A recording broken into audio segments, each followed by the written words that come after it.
다소 안 좋은 소식인데 어떤 면에서 지금 미국 금리 인하 없을 수 있다는 얘기가 지금 확산되고 있습니다. 올해 내내 미국 금리 인하가 왜 그럴까요? 올해 내내 미국 금리 인하가 없을 수도 있다고 지금 확산 중에 있습니다. 왜 그럴까요? 노동시장이죠. 계속 제가 말씀드린 게 있어요. 금리는 노동시장 영향을 받는다. 지금 노동시장 임금이 계속 올라가고 있어요. 사람이 부족해서 미국. 예. 제가 그랬어요. 계속 얘기한 게 있습니다. 물가가 아니고 노동시장이 가장 중요하다. 실업률이 떨어져야지 금리가 인하가 된다. 작년에 계속 말씀드려요. 물가하고 다르다. 실업률이 올라가야 돼요. 그 얘기 이게 이제 여기 그게 나오는 거예요. 임금 상승세가 계속 지속되고 있다. 그러면 서비스 물가 있잖아요. 왜 그 일하는 서비스 물가가 계속 오르나. 실업률이 물가가 그 금리라고 계속 말씀을 드렸는데 우리나라에서 뭐 CPA가 어떻고 지랄이고 막 그런 얘기 계속 어렵게 얘기를 계속 한단 말이야. 아니 임금이 올라가는데 그러니까 임금이 올라가는데 그러면 소비 가격이 올라가고 소비 가격이 올라가면 금리가 올라가는 건데 렌트 다른 거 전부 다 금리 그러니까 월급이 올라가면 다른 모든 게 다 올라가는 거예요. 계속 작년부터 그런 막 너무 복잡하게 얘기하는데 되게 간단한 겁니다. 실업률이 물가다. 장기적으로 실업률이 물가다. 임금 상승세 지속. 여기 따라 서비스 물가 오름. 난리가 난 겁니다, 지금. 지금 뭐 거의 구토 직전인데 희망을 하반기에 무조건 내린다. 상반기에 작년에 금리 내린다. 올해 3월에 금리 내린다. 계속 지금 희망을 가고 있는 거죠. 지금 거래량이 일어난다. 막 온갖 얘기가 있고 지금 막 또 그 이상한 새끼 유튜버들 나와갖고 또 얼굴 없이 떠드는 새끼들 나와서 개소리하고 책임지지 않는 소리하고 밑에 이제는 몇 명이 우리 아빠 이 새끼 때문에 죽었어요. 이런 댓글 눌러면 삭제하기 바쁘고. 그러니까 알도 못하는 놈들이 계속 우리나라. 임금이 계속 올라가는데 어떻게 금리가 물가가 내리고 금리가 내리니까 제가 실업률이 금리라고 계속 말씀드렸습니다. 아니라는 거야. 물가가 금리래. 임금 상승이 물가하고 금리라니까. 보면 알겠지만. 그냥 희망 고문 당하다 죽어가는 겁니다. 지금 이제 보고서들이 나오는데, 이게 지금 3월 3일 날 오늘자 뉴스인데, 고용지표 계속 여기 나오는 거죠. 그래서 이 국제금융센터를 계속 제가 추천해 드렸던 이유가 이겁니다. 그러니까 이게 여기 좋은 세상입니다. 그러니까 좋은 출처 갖다 놓고 이게 이렇게 돼 있죠. 보시면 알겠지만 고용지표, 임금 상승, 고용지표가 발표가 돼요. 뭐 이런 얘기들인데 지금 이게 제일 중요하거든요. 실업률. 이게 지금 보세요. 이게 12월에 21만 명에서 1월에 얼마? 35.3만 명으로 2년 만에 가장 큰 증가. 그러니까 이게 지금 실업률이 3.7%예요. 이게 이제는 실업률이 올라가는 거. 임금이 4.5% 올랐어요. 고용지표 계속. 다른 사람 물가 얘기하죠. 아니 의미가 없다니까 근본적으로. 공화당 대선 후보 결정 슈퍼 화요일 하고 미국도 이렇고 중국은 이번에 경기 부양책 제시, 경제 성장률이 5%대 제시, 경기 부양책, 부동산 시장 및 증시 안정성 여부, 뭐 이런 얘기인데 경기 부양책이 뭐냐? 돈을 이제는 중국에서 돈을 이제 마구 이제 풀 가능성이 높습니다. 이걸 중국판 양적 완화가 시작될 가능성이 높죠. 지금도 위험한데 더 터질 것 같아 지금. 아니, 임금이 4.5% 올랐어요. 고용률이 그러니까 임금 상승이 낮아지면 금리가 낮아집니다. 이상한 얘기를 자꾸만 하는 거야. 어렵고. 중국이 이제 본격적으로 한 5월부터 돈을 푸는 거죠. 그래서 제가 말씀드리고 싶은 게 분위기가 우리나라도 무슨 분위기냐. 지금 본격적으로 무슨 분위기죠? 저는 이걸 겪어봤거든요. 다른 사람들 이런 분위기에 앞으로 무슨 얘기들 할 것 같아요, 여러분. 앞으로 이제는 부동산이나 주식 이야기를 하지 않아요. 앞으로 관심이 현실을 외면합니다. 사람들이 앞으로 무슨 이야기들 할 것 같아요, 여러분? 영화, 연예인, 여행, 인테리어 이런 얘기야. 감히 말씀드리는데 앞으로 하나투어, 그다음에 롯데 관광개발 뭐 이런 거 장기적으로 이렇게 평균을 매수하시면은 평균 수익률 이상 나올 가능성이 높습니다. 이건 이제는 투자에 대한 책임 못 집니다만 앞으로 경제나 부동산 주식 얘기를 안 한다니까. 현실을 외면한 이야기밖에 안 해요. 무슨 여행, 힐링, 그러니까 뭐 그런 얘기들, 영화, 연예인 이런 이야기가 사회의 전반적인 흐름이에요. 그래서 앞으로 여기 뭐 부동산 이런 언제 해는 저 사람들이 싹 사라지고 주식 싹 사라집니다. 그러니까 무슨 얘기만 하냐. 그러니까 이렇게 생각하시면 돼요. 앞으로 자기가 본 거에 대해서 이야기를 해 사람들은. 여러분 지금 보면 알겠지만 종로구 모구안에 가보면 매상 폭주구 노래방 도움이라고 간판 연대가 지금 어마어마합니다. 종로인데 사람들 미어 터져요 지금. 전부 영화 이야기 아니면 연예인 영화, 여행 뭐 이런 얘기 아니면 없어요. 앞으로 한 3년? 그리고 사람들 만나서 서로 술을 먹어요. 위로를 하고. 맥주집이나 이런 데 매상 폭발합니다. 내가 그걸 느끼는 거야. 이게 노래방 도우미들 와갖고 엄청 많았어. 종로인데. 그래서 부동산 이런 거 유튜브 다 망해. 아니 사람들이 계속 모여있는 거야. 이제 할 게 뭐 코인이고 이런 게 아니야. 사람들 모여갖고 맥주 먹고 전부 연예인 얘기 아니면 연애 얘기 이런 얘기밖에 안 한다니까. 예, 놀자판 먹자판으로 가는 거야. 부동산이 아니고. 무슨 지금까지 막 부동산 아니면 그게 아니고 내가 그때 느꼈던 거는 체계로 없는 얘기들이에요. 다. 지금 노래방 문정성 신고 알지? 지금 몇 달 만에 내가 그랬죠. 노래방 겨울부터 창고를 할 거라고. 지금 노래방 너무 많아. 노래방 도움이고 노래방이고 지금 넘쳐나요. 맥주집이고 뭐한 사람들 지금 만나고 난리가 아니야 지금. 아니 10,000원씩 거두면 되니까 20,000원씩 걷고. 창업 유도, 그 다음에 창업 유도. 봐라 지금 사람들. 창업 사기꾼들. 오늘 다크사이드 올라오는데 난리 났어요 지금. 은현장 사태 알아? 다크사이드 코리아 오늘 올라오는데 지금 막 멘탈 붕괴될 것 같아. 그래서 그거 장사 모구안에 프랜차이즈 내가 얘기를 했었잖아 옛날에. 프랜차이즈 애들 이상한 짓거리 막 한다. 프랜차이즈 업체들 지금 미리 약치다가 지금 그분 말고도 몇 명 있었거든. 프랜차이즈 하려고 했던 사람들. 지금 하나투어, 롯데 관광개발 이런 거 유념 있게 봐야 돼 흐름을. 설마 그러는데 한번 중국에서 돈 한번 뿌리잖아. 이게 잘 들어. 4.5 면세점 내가 얘기를 하잖아요. 베트남, 중국 4.5 면세점 키워드 저 돈 뿌리잖아 이렇게. 4.5 면세점 한 달 매출이 조그만 가게에서 20억이었어. 한국인 뭐 스카프 파는 거니까 통인이라는 게 있어요. 통인 가게라고. 그때 당시에 인사동 가면 통인 빌딩이라고 있어요. 1층에서 한 가게에서 그때 매출액이 18억이었어. 중국 애들 한번 스카프였어. 스카프. 관광 갔다 온 애들 스카프. 스카프를 어떻게 구매하냐 그러면 한국 마크 있는 거 4.5 면세점인데 저기부터 여기까지 주세요. 4.5 면세점 신고야. 지금 아니더라도 이 패턴을 알고 있어야 돼. 앞으로 돈은 국제적으로 벌어야 됩니다. 한번 얘네가 돈을 뿌리잖아. 올해가 될지 내년가 될지 모르는데 이게 한번 중국 돈 한번 뿌리잖아. 중국 애들 과시욕 있잖아요. 한번 올 때 돈을 쏘면 얘네들 이거 갖고 지금 중국에 돈이 없거든. 이거 지금부터 잘 된다는 얘기가 아니에요. 그냥 지금 평타 치다가 중국에서 돈을 한번 뿌려요. 사람들 엄청나게 그러니까 야외 뭐 이런데 그러니까 부동산이 아니고 이제는 놀러 다니고 먹고 싸고 이런 걸로 다 한다니까. 화장품도 괜찮지. 한번 뿌리면 그러니까 안 겪어봤는데 가능성이 높은 거예요. 그러니까 이거 투자를 안 하고 소비를 한다니까. 여행 다니고 소비해요. 우울한 거를.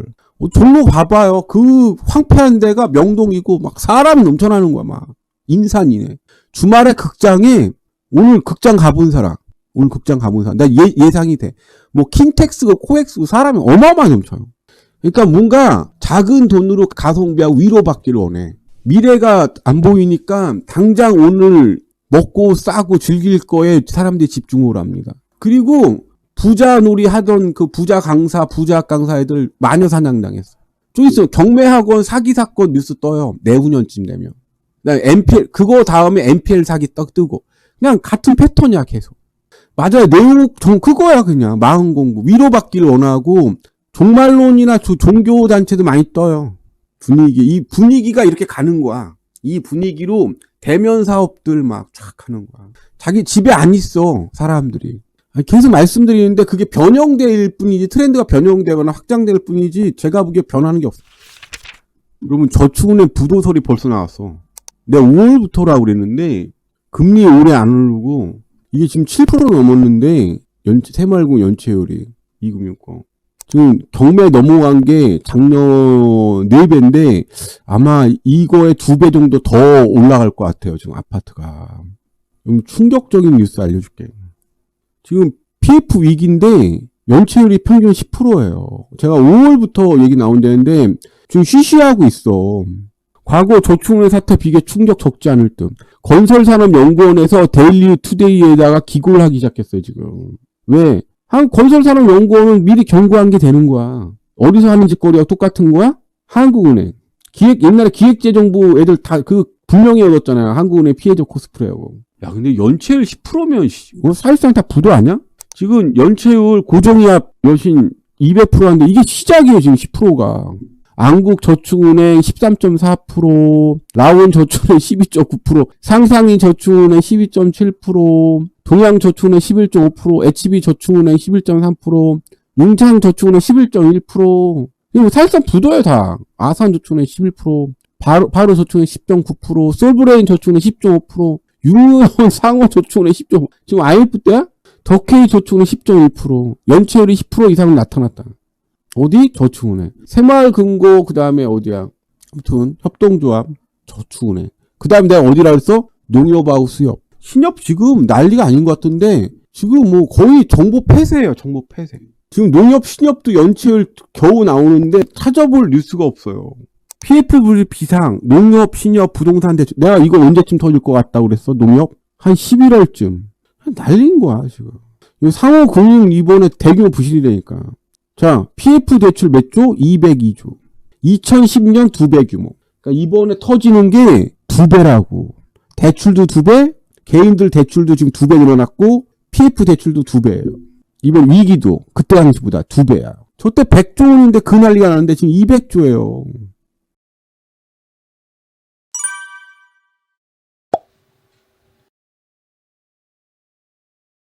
글로벌 리스크 나왔는데 한번 보시겠어요. 지금 이미 이제는 폭풍이 불기 시작하고 있는데 뭐냐? 통화긴축 기조 장기화. 금리가 안 내린다는 거지. 미쳐버리는 거죠, 지금. 임금 및 서비스 가격 상승으로 단기적 물가 상방을 자극할 우려였고. 제가 고용률이 금리하고 직접적인 가장 큰 원인이다. 이런 말씀을 계속 드렸는데, 계속 물가 얘기했는데, 지금 제 이야기가 좀 아마 확인되고 계실 거야, 아마. 통화긴축 기조가 장기화되면 고물가, 고금리, 고환율, 상고현상이 발생한답니다. 그럼 어떻게 이 현상으로 발생되는 게 뭐냐? 구매력이 약화되고 금융비용 및 외채 부담이 증가하며 실무경제와 금융시장이 복합위기에 초래할 수 있답니다.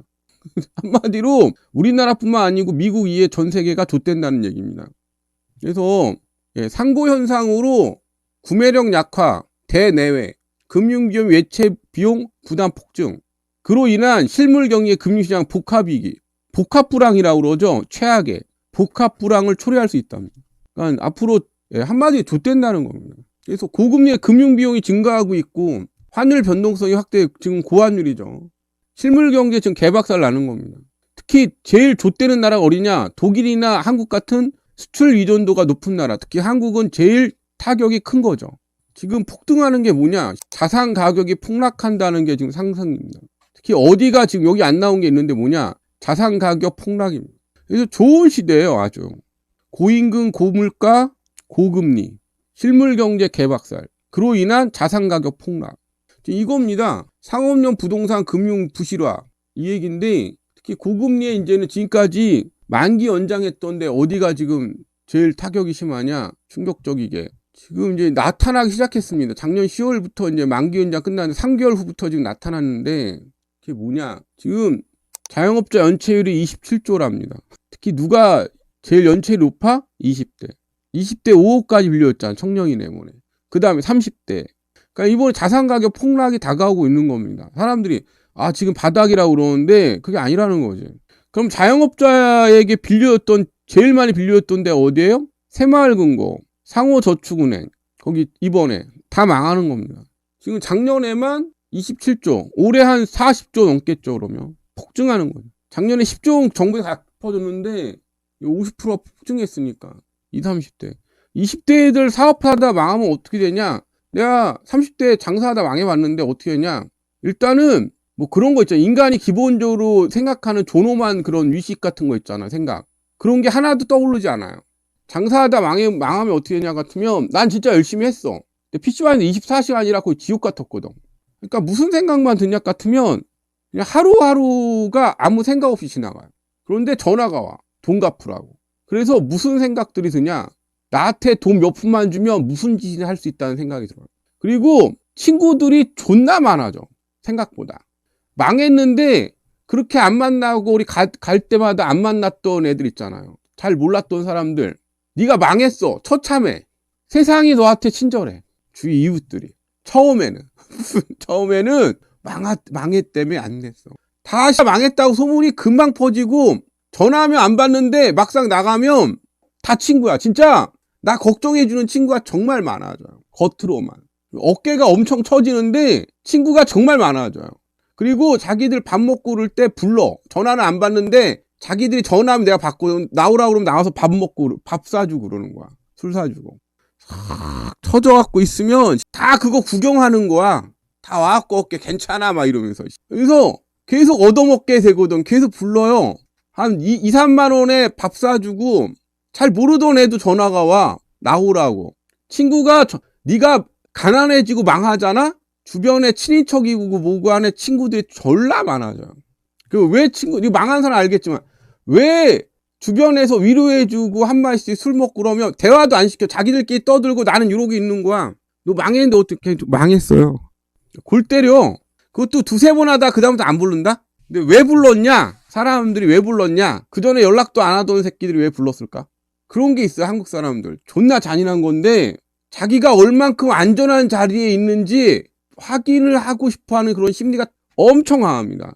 남이 낭떠러지에 있는 거를 안전한 자리에서 이렇게 구경하면서 희열을 느껴요. 그러니까 안정성, 자기가 지금 살아가는 게 인생 살아가는 게 행운이고 축복이고 잘 살고 있다는 걸 확인을 합니다. 나 이렇게 있는 걸 보고 나중에 지금 생각해요.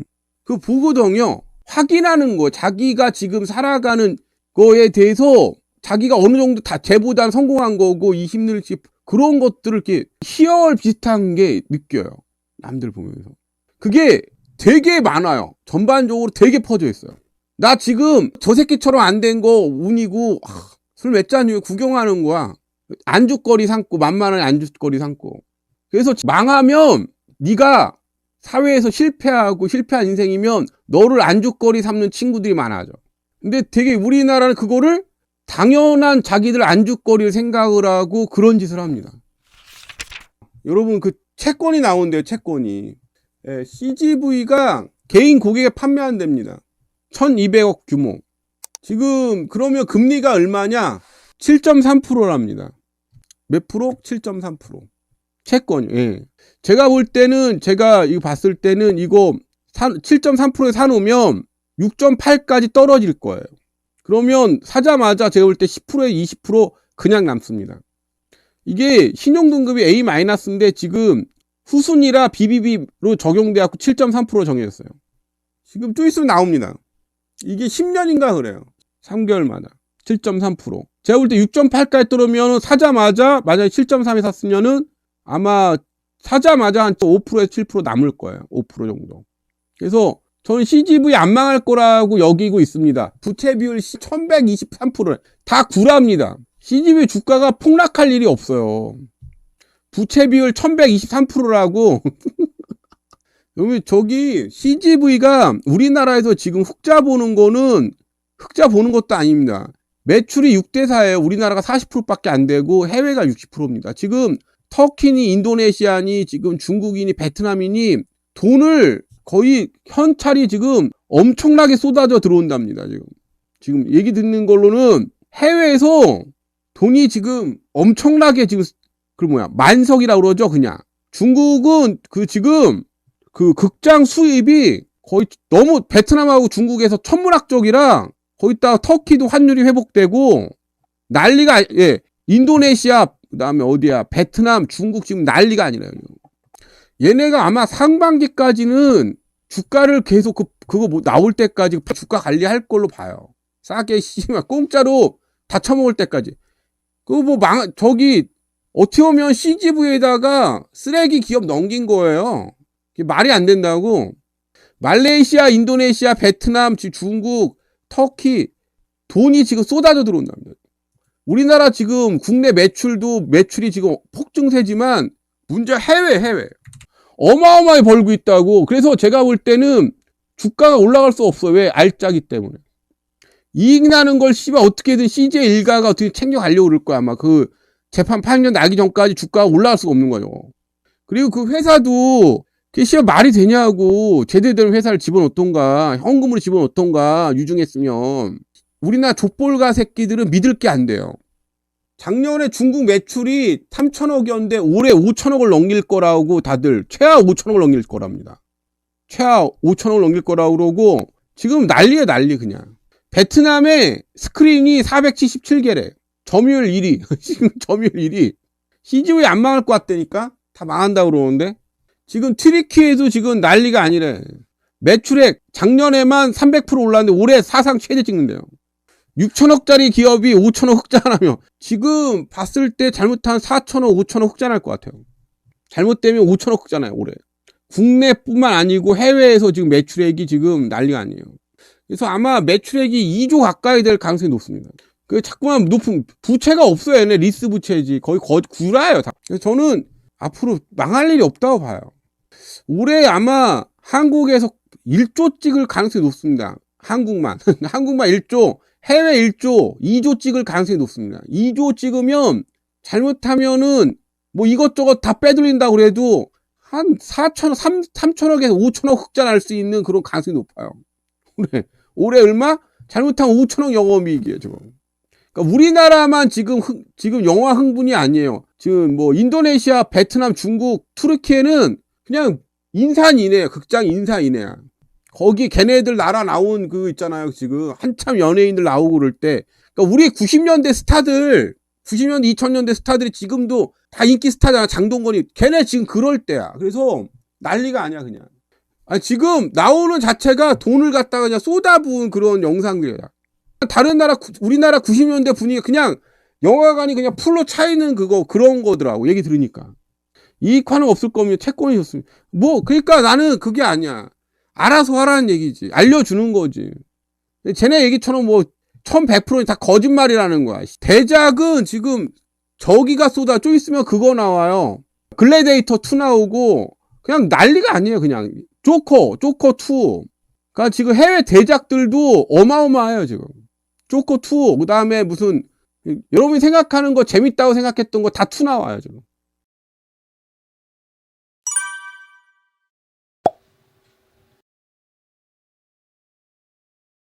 오늘 여러분들한테 몇 가지 말씀을 드려야 되는데, 드디어 고승범 전 금융위원장님이 인터뷰 기사가 나왔습니다. 이 말씀은 이거예요. 그동안에 가장 컸던 위기를 들으라고 하면 그어져서 대공황이 발생한 것이니까 금융 안정을 이분 위해서 말씀은 이겁니다. 어떤 이야기냐 그러면 그 금융 위기가 터지지 않은 적은 없다. 예, 과도한 신용 팽창은 소비를 억제한다. 완화적인 경제 성장을 저해한다. 이런 말씀인데 대공황의 이게 정부에서 그러면 GDP의 부채가 가계 부채가 지금 100%를 넘었다. 그래서 이분이 그때 할 때 충격이 어떤 거였냐 그러면 가계 부채 총량제를 시행했습니다. 기억나실지 모르겠는데 지금 아비규환이었죠. 2022년부터. 그리고 쫓겨난 거예요. 그리고 쫓겨난 겁니다. 사실상 윤석열 정권에서. 저분은 되게 상당히 보수적인 사람이에요. 보수주의자예요.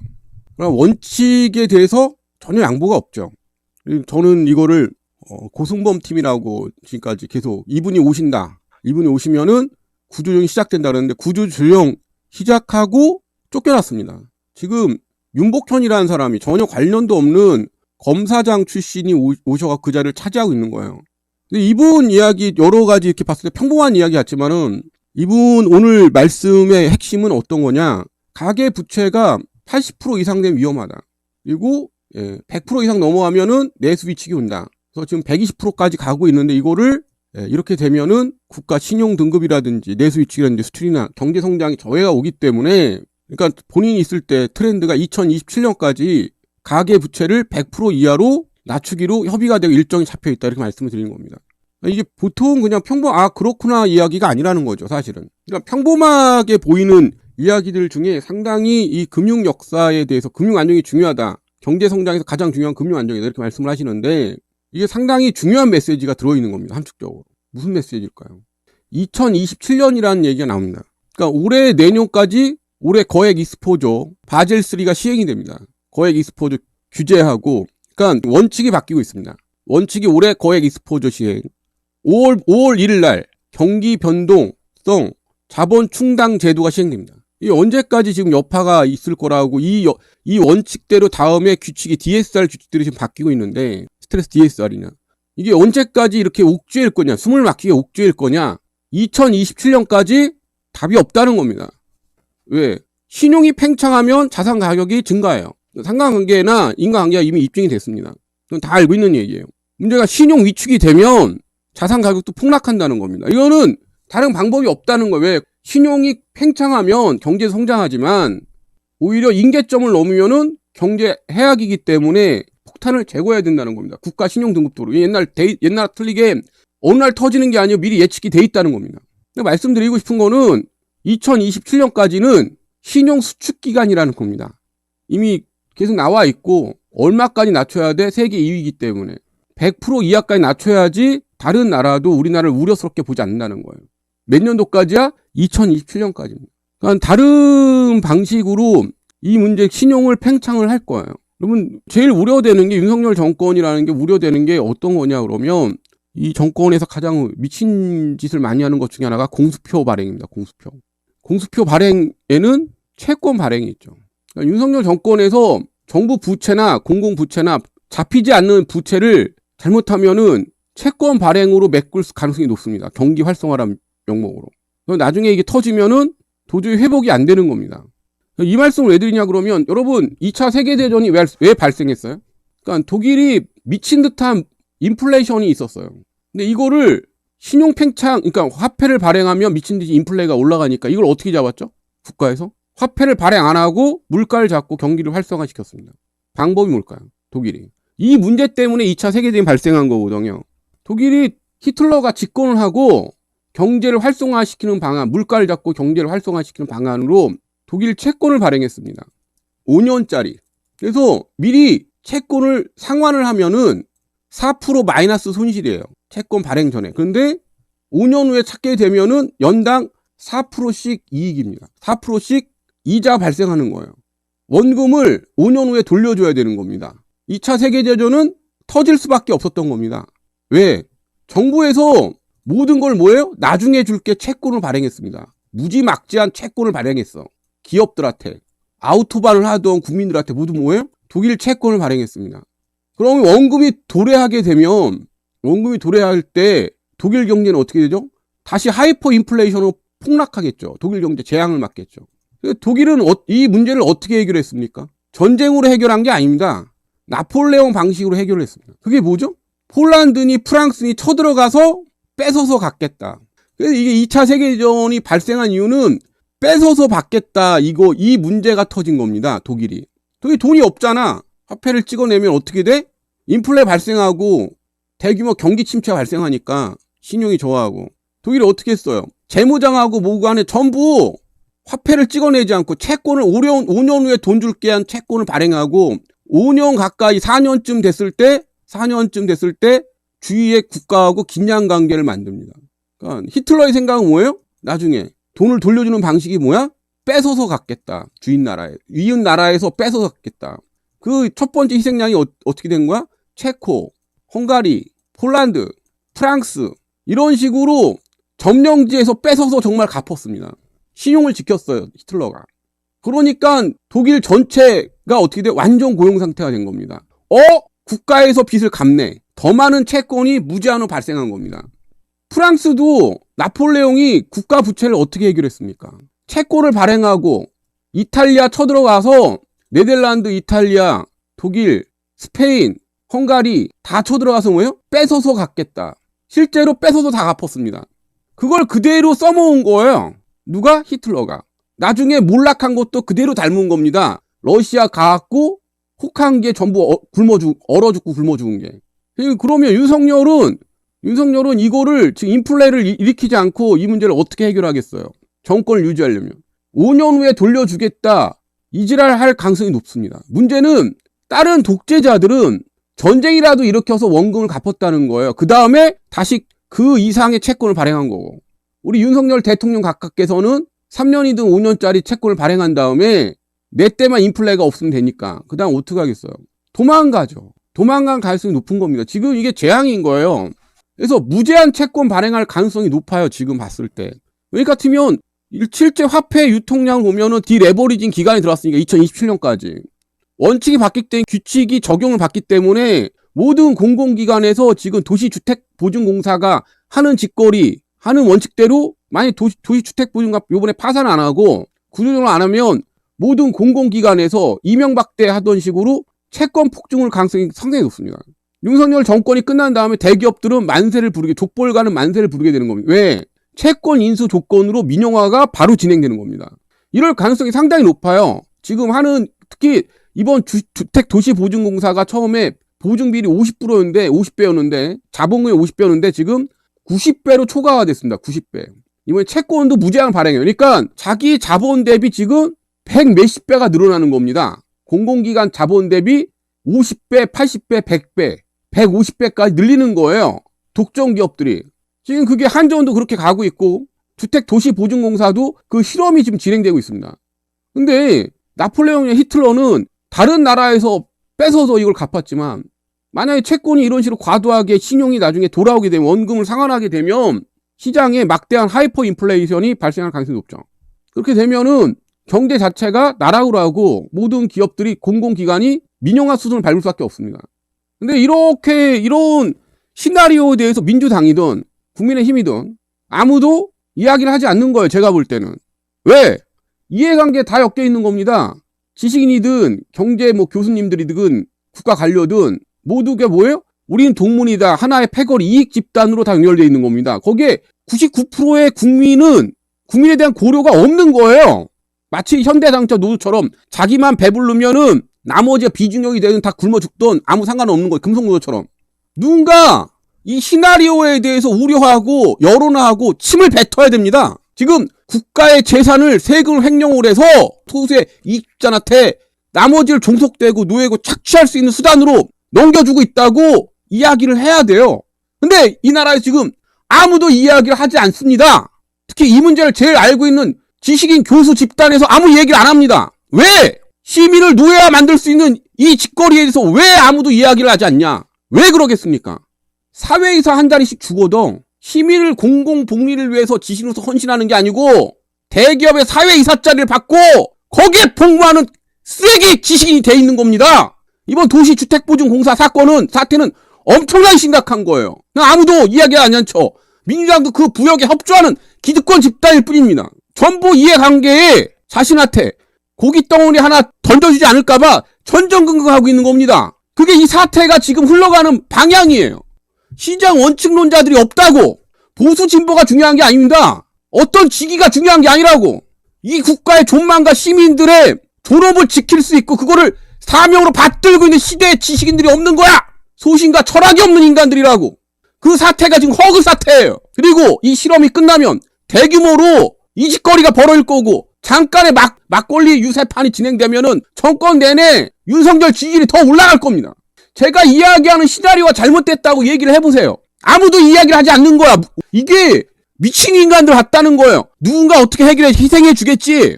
누군가 내가 떡국을 받아 먹으면 상대에서 양심적인 놈들이 양심선언을 하겠지. 이 지랄들인 거예요. 자기 떡건물 던져주는 거 안 돌아올까봐. 그게 지금 이 나라의 지식인의 교수 집단이 지금 하고 있는 짓입니다. 그러니까 제가 이야기하는 방식이 역사적으로 증명이 됐고 누구나 알고 있지만 아무도 시민들한테 이 위험성을 이야기하지 않는 거예요.